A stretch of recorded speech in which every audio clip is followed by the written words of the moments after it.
Alors, dans cet exercice, on te demande au début de rédiger un script pour afficher les termes des suites ABC au rang n.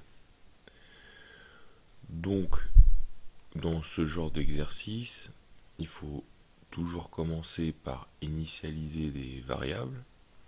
Donc, on va, par exemple, enfin pas par exemple, on va dire que la variable petit a est égale à moins 2, que la variable petit b est égale à 2 et que la variable petit c est égale à 1. Bon, ça marche. Ensuite, on demande effectivement le rang auquel on veut les valeurs des termes des suites ABC. Donc il faut demander effectivement le rang souhaité. Donc voilà, allons-y, hein, faisons ça. Hein. Donc on dit que n est égal à la valeur entrée par l'utilisateur. Donc hop, alors après c'est du texte, on met ce qu'on veut. Donc on va pas faire de grands discours. Hop, quel est le rang? Voilà. Et enfin, évidemment, on va utiliser une boucle for, c'est-à-dire quelque chose qui va se répéter pour un nombre connu de répétitions. Donc pour petit n qui va aller de 0 jusqu'à grand N, qu'est-ce qu'on va faire dans cette boucle for? Dans cette boucle for, tout simplement, on va appliquer de façon récurrente le calcul des termes de rang n. Donc on y va. Du coup, petit a. Alors si on prend petit a, ça va pas aller parce qu'on va se réécrire dessus. Donc on va prendre grand A, qui sera en fait le terme, en fait le grand A, c'est le terme de rang n plus 1, quoi. Donc grand A, il va être égal à petit a, voilà, justement, moins 3ab, moins 3b, pardon, n'importe quoi, moins 3b, plus 3c. Hop. Voilà. Pareil pour grand B, donc grand B, ça va être moins 3a, etc. Et grand C, ça va être moins 3a, etc. On reprend les formules là de calcul. Une fois que tout ça c'est fait, c'est rentré, et pour le coup d'après, il faut remplacer du coup le petit a par le grand A, le petit b par le grand B et le petit c par le grand C. Normal. Petit a devient an plus 1, etc. etc. Et une fois qu'on a fait tous nos tours, et ben c'est terminé. Il n'y a plus qu'à afficher le résultat. Donc on affiche petit a ou grand A comme on veut. De toute façon c'est la même chose sur la dernière boucle. Ça va être plus cohérent d'écrire grand A, grand B et grand C. Donc effectivement, si on rentre grand N égale 2, on va faire deux fois le tour de la boucle. Hein, et donc ça sera fini. Alors ce coup-ci, il faut expliquer le fonctionnement du script. Alors, c'est assez simple. Dans la première partie, ici, tout simplement, tu définis, c'est une définition, hein, tout simplement, on explique comment est calculée la fonction f de x. On dit que f de x c'est 1 sur 1 plus x carré. Bon, ça marche. Ensuite, pour le petit 5 et le petit 6 d'ailleurs, pour le petit 5 et le petit 6, qu'est-ce qu'on fait? Donc, à la ligne 5, on dimensionne l'axe des abscisses. L'axe des abscisses, qu'est-ce qu'on nous dit? On nous dit que l'axe des abscisses, il va de 0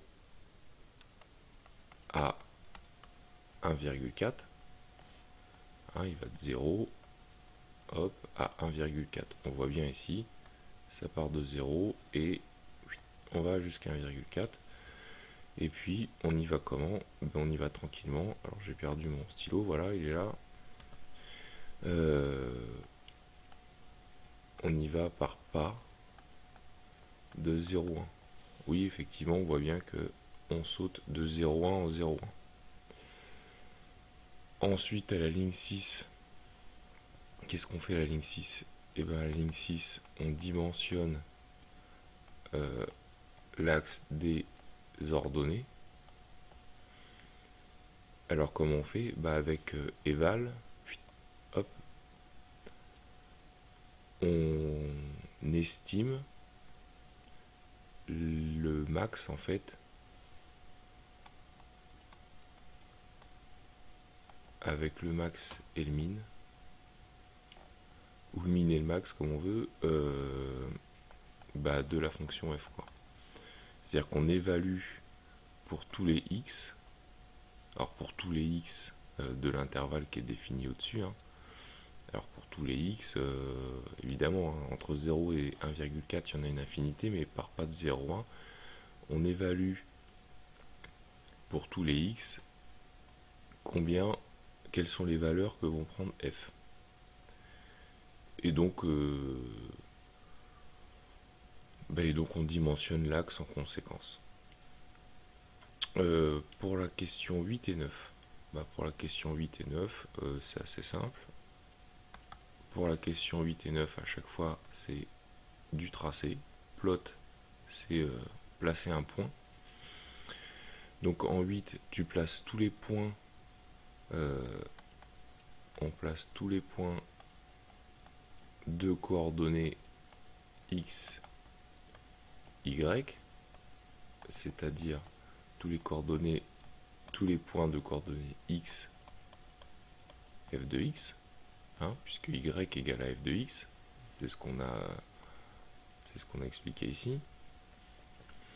Pour la question, pour le point 9, même chose, on place tous les points de coordonnées x.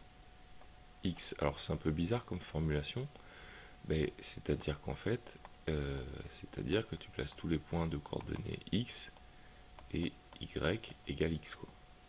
Oui, donc en fait y égale x, clairement. Attends, je vais pas prendre celui-là, le jaune là. Y égale x, c'est quoi? C'est la première bisectrice, c'est ça, y égale x. Hop. Et puis tant que j'y suis, je vais repasser l'autre là. F de x, f de x, c'est elle là. C'est ça f de x. Donc on a tracé ces trucs là, quoi. Voilà. Donc voilà ce qu'on vient de faire. Ça marche. Ensuite, on en est où? U. Bon, ça c'est une initialisation de variable. C'est-à-dire que dans la variable petit u, tu ranges 0,05. Bon, on voit un peu ce qui va se passer, 0,05. Hop, c'est là. Je viens de le dessiner, je sais pas si tu l'as vu. Hop, 0,05, il est là le point. Boucle for, donc c'est pour petit i qui va de 1 à 9. Donc de 1 à 9, on va boucler 9 fois. Alors qu'est-ce qu'on fait? on fait une affectation de variables, c'est-à-dire petit v prend petit u prend f de u, petit a, le vecteur ligne prend vvu, petit b prend vuu, on place des points, coordonnées AB. Oula, alors, voyons, qu'est-ce qui se passe? Si on fait un petit tableau avec i et les variables, c'est comme ça qu'on fait, hein, quand on voit pas trop ce qui se passe, on fait ce qu'on appelle un watchdog, c'est-à-dire que tu fais un petit tableau de valeurs, et puis tu regardes un peu ce que ça donne.